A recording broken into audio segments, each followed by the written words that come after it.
What's up, you guys? Welcome back to another week and another episode of Unfiltered Waters. And this week, we welcome the one and only 10-time Olympic medalist, 4-time Olympian, Olympic gold medalist, former world record holder, current American record holder. My gosh, the list goes on. We welcome the legendary and one of my very dear friends, Allison Schmitt, to the pod. And this is a very long overdue episode. I swear, every time that Schmitty is here, I'm there, and it just has never worked out in the last couple years. But thank goodness that she was at the PAC Accelerate event out in Arizona, and shout out to the PAC event, pro athletic community, just bringing athletes together, networking. I've talked about it before, but it was really cool that Schmitty happened to be there, and we were able to sit down for not as long as we both wanted, but we were able to sit down and just talk through and catch up on so much of, her athletic career. Obviously, she just got married. I mean, it's only been 6 or 7 months. And so having been at her wedding, it was fun to kind of catch up around that. Talk to her about how she looks back on her career now being a retired athlete, what she's up to now, what she's excited about.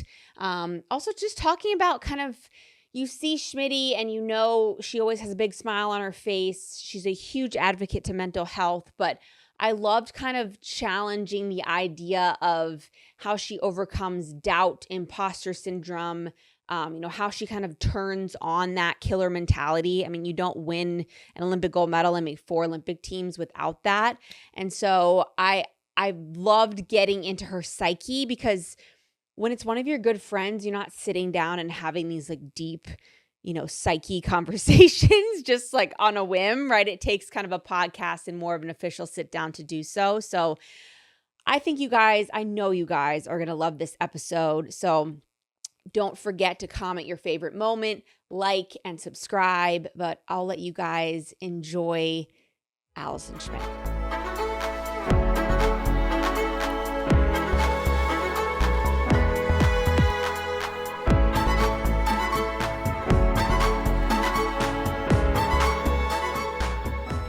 Recovery is the superpower. And as you guys know, sleep is a huge part of recovery, and Dream Recovery has a suite of tools to aid in all of this. One of their brand new drops and brand new products is their weighted blanket. And let me tell you from personal experience, it is heaven. It contains a patented cellulant technology that aids in infrared regulation, which essentially helps with your nervous system down regulation. It helps with circulation. It helps with getting into sleep cycles in a much deeper way. And all that to say, it is just so magical to get in bed at night with Todd, Allie, our dog, and we fall asleep so quickly. And I will say it has a really cool cooling effect. So if you're someone who typically sleeps hot, it helps that in a major way as well. So we actually have a very special code for you guys. It is UW Blanket 20, all caps. It gets you 20% off this product, which is massive. This is definitely something that is a bit more luxurious than their other products, but it is so worth it. And of course, Unfiltered 30 for 30% off for all other products. So go shopping, get better sleep, and make recovery your superpower. I don't know about you guys, when it comes to the beauty and the skincare industry, I am overwhelmed. There's so much information and influencers and images coming your direction that you truly don't know what to actually believe.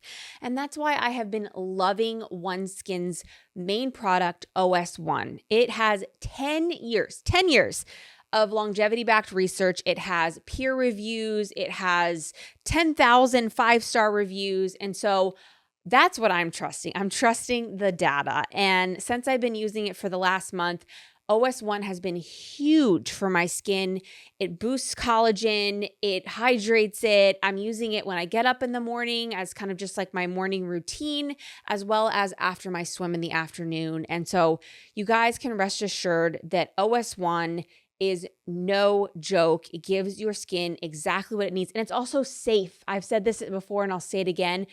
There's so much out there of chemicals and things that just aren't safe to be putting on your actual skin. We only have one face. So hurry over to oneskin.co/unfiltered15. Again, that's oneskin.co/unfiltered15 for a short time to get my favorite product, OS1. Allison Schmitt, welcome to Unfiltered Waters. Finally. Hello. Here I am. The last time I saw you was here in Scottsdale. You got married. Yes. How's married life? That was crazy. That was 3 months ago and 5 months ago. I think. And December 12th. And wow. I mean, so much has happened and time flies and I still feel like I'm 23 years old. You still feel like you're 23 years old? I wish I was 23 years old. I always feel like people ask, like, what was your favorite part of your wedding? But what was your most unexpected part of your wedding that you loved? I loved the ceremony. And it's really interesting that I say that. I think there's a good and bad of that. When I go to weddings and I'm a part of ceremony, I'm kind of like, okay, this is boring. Kind of like a snooze fest. I agree. I agree. Can we just move on from this? Like, let's start the reception. I had so much fun because it was so personable and so much energy, and it wasn't serious. It was just us, and that made me enjoy it. And I think it lasted pretty long. I mean, we were in the audience. Yes. No, I think it was the perfect amount of time. I don't think you guys, I don't think it could have been any longer or any shorter. I think it was perfect, and it just was so personal to you and Gavin, which I think was just the best to sit there and witness that. Yes, thank you. I would love to do a wedding like every month. Well, that's why we want to do our 10-year, but that time keeps flying. That time keeps moving on, and I got pregnant and all those things. But we don't have as much time as I want with you today, but I think the thing about you, and I get this, the kind of extraordinary perspective of knowing you since what?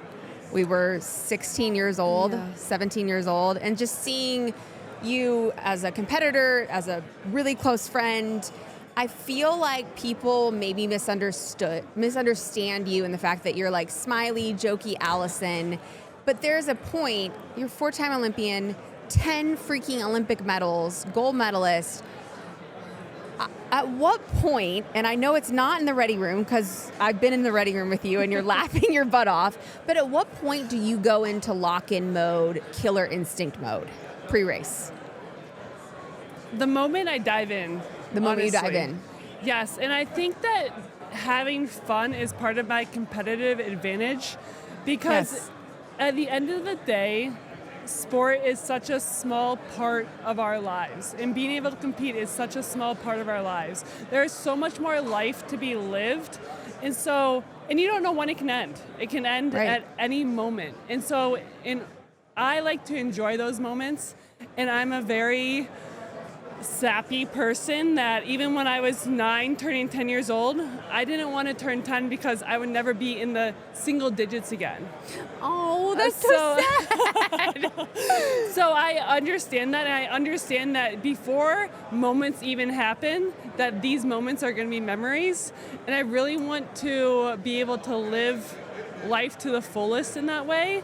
I know that there's ebbs and flows in life that I think we can all look back and be like, I would rather change that, or that I would have made a different decision in that moment. But I really want to be able to enjoy these moments, and especially when competing. Yeah. When it is so much pressure and so much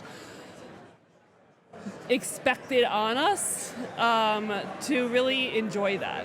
Yeah. No, I agree. And I think watching your first Olympics in 2008, where like anyone's first Olympics, you're scared out of your mind, right? Like you don't know what to do, you don't know how to handle the pressure, and then watching kind of those 4 years of you evolving to actually being able to do that. Like I feel like 2012 was like your lock-in mode of like, I can have fun, but then I can also go win an Olympic gold medal. So like, what do you feel like you did mentally, emotionally, physically from 08 to 12? Definitely locked in from that moment. After 08 and getting 9th by 1/100th in the 200 freestyle, I knew that feeling and didn't want to experience that feeling again. So I knew from 2008 to 2012, I was going to do whatever I could to not feel that feeling again.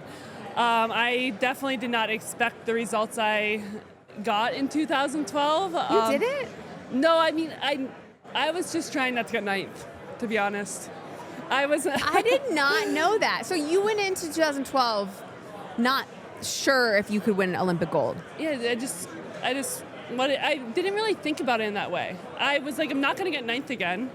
And I also learned in those years to not listen to the outside noise. And that is one thing in China, in Beijing, that I realized is that when I was going to Beijing, everyone was telling me how big it's going to be. It's my first national team meet. Yeah. And everyone is telling me how big it's going to be, how much audience there's going to be there, how big the pool is, how many people are going to be there. And so listening to that, I was like, oh, so I should be scared. I should be nervous. I should wide-eyed not know what to expect instead of just staying in my own lane and doing what we had practiced over and over. Yeah, I feel like there's a just wait epidemic that goes on where I'm experiencing with pregnancy where people are like, just wait. And so I feel like a lot of people, and they did that to me in 2004. It's like, well, just wait till you get there. It's going to be terrifying. Just wait till you're on the blocks. You're going to be freaking out, and you're like, just let me have my own experience. Yes. I feel like that has been an evolution, even on the national team, where it's kind of become more like a lot less of the just waits and a lot more of the, it's about to be so fun. Yes. And exactly on that point, I like analogies. And if you take a plate and drop it, it's going to drop the same, it's going to break the same every time? No, it depends on how hard you throw it, how high up you are. Yes, so it can be the same plate and you drop it, and it will break different every single time. And that is an analogy to people. We can have the same experience, and Agreed. we will experience that and have it break in a different way every single time. Yeah, I love that. Well, I feel like that this morning we were in a meeting at this event that we're at, and they talked about kintsugi, which is, I had heard that. Had you heard that word, an analogy before, kintsugi, what that means? No. It's essentially it comes, I believe it's a Japanese bowl that essentially, you throw it on the ground, it has all these cracks, and then you put it together, and the beauty is the cracks. We're just going to talk about plates this whole podcast, but it is such a metaphor for, your scars, the pain, the things that you put back together to make you one is truly can become your superpower only if you go about it the right way, right? If you get stuck in the bottom and you don't climb back up, then all is for naught. But I feel like that's my way of having hard times make sense. Yes. So when you think back of everything that you've been through, what are some of your scars or things that hold the bowl together? Like the gold that holds the bowl together? Yes. I would definitely say that's my support system. Okay. Being able to rely on my support system, from friends to family to coaches to teammates to therapists, all of that is what brings my bowl back together. And being able to seal that with my core values. Yep. Of kindness, of perseverance, of standing back up, of being authentic. And so really understanding what means the most to you and sealing that bowl of the support and what means the most to you in your heart. Yeah, I agree. I mean, the other piece of the cracks is the cracks are the pain, right? The cracks are some stuff that you went through. So when you think about the things that did break the bowl, what are the things that broke the bowl? Which I think you thought you knew what I was talking about, but you avoided the question. So we're circling on back to it. I think we've had a lot of experiences that we can both say. Yeah. We've watched the bowl crack in both of us. We have. I've seen a lot. You've seen a lot of my cracks. I've seen a lot of your cracks. Yes. But I think that's the beauty part, right? Yes. That's why you're standing here smiling, and I've seen many tears from you, you've seen many tears from me, but I think your mission of mental health advocate, sharing those cracks, I just talked to someone else about that. It's kids and the youth don't think that we have the cracks we have, right? Yes. I feel like they're almost blind to it, and when you share it, it becomes, oh, that's just normal. Yeah, definitely not being understood. In every aspect of from I was a kid who was in speech therapy. I was a kid that was in speech therapy. Same. Really? I couldn't pronounce my R's. Everyone thought I was from New York. Serious. I called a bird a board. Yeah. I dropped the first and last syllable of every word. The first and last syllable of every word. So water was Got it. Okay. Okay. That's so hard. Yes. And so in my head, I was saying water, but I would get angry when I wasn't understood.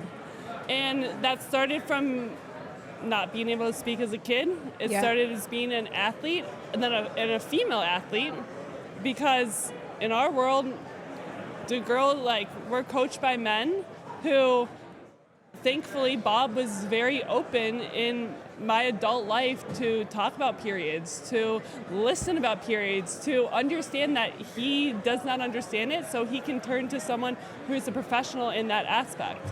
But being understood and really having a voice to speak your mind without being silenced or shamed in talking about that. And I feel like a lot of times I just put my head down and did the work instead of really expressing myself in ways that it worked, in ways that, yes, I have a lot of accomplishments, and it didn't work in ways that I had to figure that out later in my life of how to use my voice. And now I want to educate and empower athletes and female athletes to use their voice and have them understand that they know their body best. Yep. And no one else can tell them what they are feeling. What's up, everybody? I am here in my very first 550 model at Endless Pools, and I have to say I am very impressed for 3 reasons. Number one, I've been talking about the HydroDrive technology a ton, but experiencing like this, swimming breaststroke, which is obviously what I'm trying to do in 2028, being able to hold on to my stroke. And I also love when my stroke got a little off or I got a little tired, it kept me in check. Like I would go out of alignment, and that's on me. So being able to have that real-time live feedback is awesome. Number two, I can do different things. So, maybe I want to work on my kick. There's this amazing bar right here. I really need to work on my breaststroke kick, my fast heel speed. I love that I can actually do some, running. I am a swimmer at heart, so running on land isn't the best. So their treadmill in here is really cool. And then just how wide it is. I have really, really long arms, really wide wingspan, not quite Michael Phelps, but pretty wide. And so being able to not feel like I'm claustrophobic or, hitting the sides is a dream come true.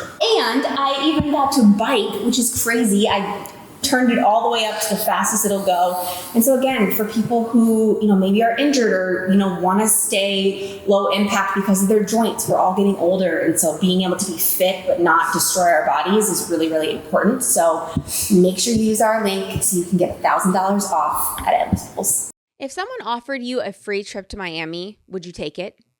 That is essentially what IM8 and Strava are doing with their IM8 June challenge. So here's how it works. You log 120 minutes throughout the month of June, and that could be 120 minutes of swimming, running, hiking, spinning, however you like to get your movement in. But make sure you're logging those 120 minutes in Strava. You can pair it with whatever tracker you use, Garmin, Apple Watch, Whoop, anything you use. And then not only are you guaranteed $50 off of the IM8 next purchase of yours, you're also entered to win a free trip to Miami, as well as getting to witness a Inter-Miami CF game and a signed red card by the legendary David Beckham. So yes, you get really, really cool prizes, but I think more importantly, you're empowering yourself to form this incredible habit of movement. I know for me, being able to get into a habit of swimming every other day is so good on my joints. It's so good on my pregnant body. And those small little changes compound to be, really big results in the long run. So set yourself up for success this summer and heading into fall. Join the challenge. The link to sign up is right here on the screen and in the show notes. But it's a win-win-win. There's no loss to this. And don't forget to use our code Unfiltered for 10% off your order. Make sure you're moving this summer and doing the best for what your body needs on a daily basis. Yeah, I feel like we've come a long way, but there's a long way to go in that area. What do you feel like you were the most misunderstood about? That's a good question. That's a really tough question. I don't even know how to answer this. I'll let you think. I'll just tell you that, like, for me, that is my number one trigger. Like, when I find myself getting angry at someone or like lashing out, I'm like, why am I so mad? And it's because I feel like the person doesn't understand me, like, in my soul or like what I'm about. Yes, that is on the other side, and I don't know if you feel the same way, but after experiencing that and feeling that, I really make sure to listen. And I'm very curious. I feel like that's a core value. Yeah, it's yeah, curiosity. You are. And I'm very inquisitive. And when I'm inquisitive, a lot of people are asking me if I am interrogating them. And I'm like, no, but I will remember everything you say to me. Yeah. Because I really want to hear you and I really want to understand you. Yes. And so I don't really know what I wasn't understood in, because I was more just silenced, or I silenced myself because I didn't know exactly how to say it. And so I just didn't say it.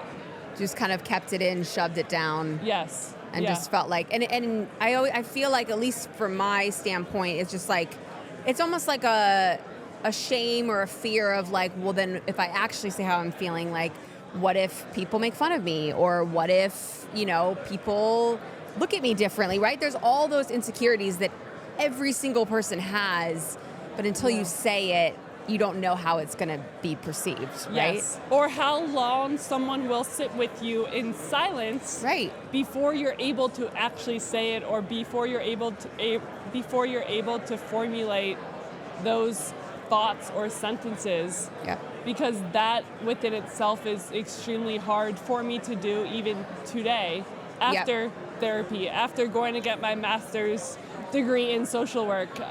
It's really just being able to sit with yourself and understand what you're asking for and what you need in those moments. And isn't it the worst when, like, Gavin or Todd, or they're like, well, like, how are you, like, well, how can I help? How are you feeling? And you're like, I don't know how I'm feeling. So sometimes it's just like, sometimes I think it's just sitting and being like, hey, I don't know. But you talk about, like, the listening. It's just having someone sit with you so that if it does come up, you can vent it without judgment.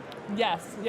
And there's it's funny you say that, because in our relationship, there's a huge difference if I'm crying about something and he's like, what's wrong? Compared to, what do you need in this moment? Right. And when I hear, what do you need in this moment, it's like even more waterworks, because it's like, wow, I can feel my body release because I don't have a guard up of what's wrong, because obviously you can tell something is wrong. But now I have my guard down, like, oh, you actually want to help? You actually are going to sit through this so-called mess to figure this out with me? Yeah. I feel like, obviously we have so many coaches, athletes. What, specifically with girls, what should they say to their coaches to help them understand that a little bit better? I don't know if I can give that exact answer, because it's going to change for each person. Right.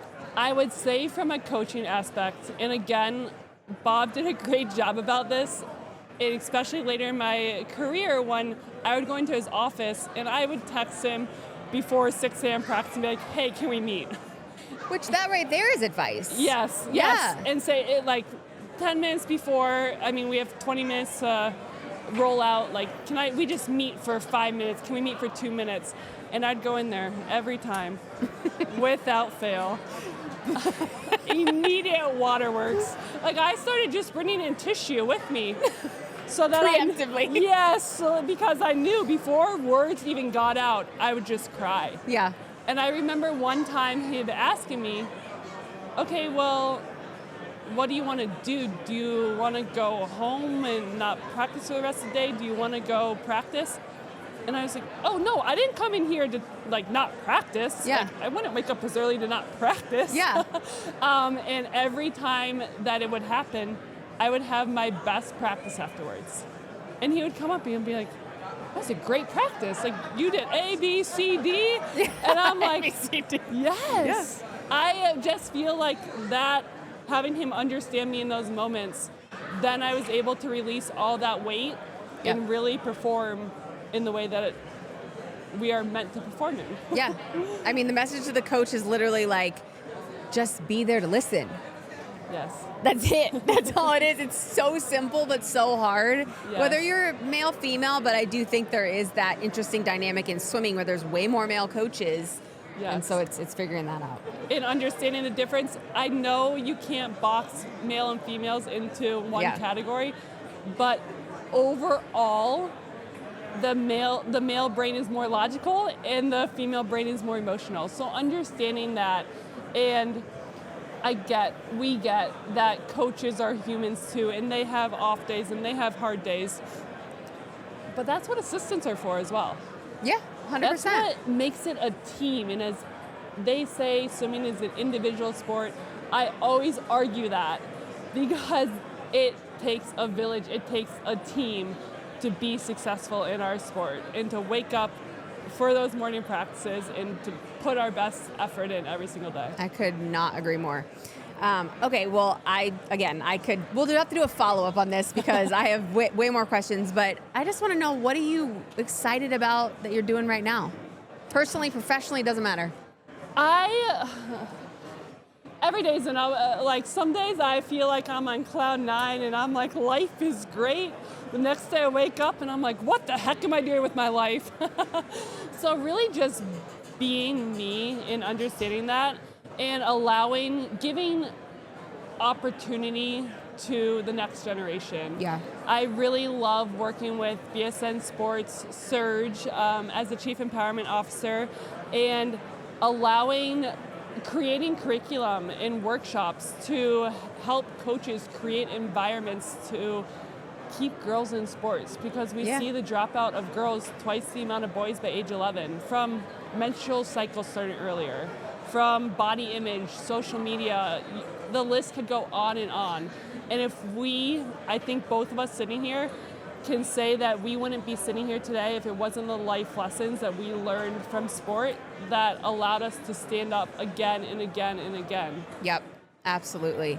Yeah, by the way, the reason that I said specifically the words of personally and professionally is I feel like at a certain point of when you retire and you're kind of in that time frame of post-retirement, it's like 5-6 years, when someone asks you just like, well, what are you up to now? There's a pit that gets into your stomach and you're like, I don't know, I have to come up with some grandiose answer. So like, I love that. Just like, guess what? You don't have to, you're doing a lot of amazing things, but you don't have to be.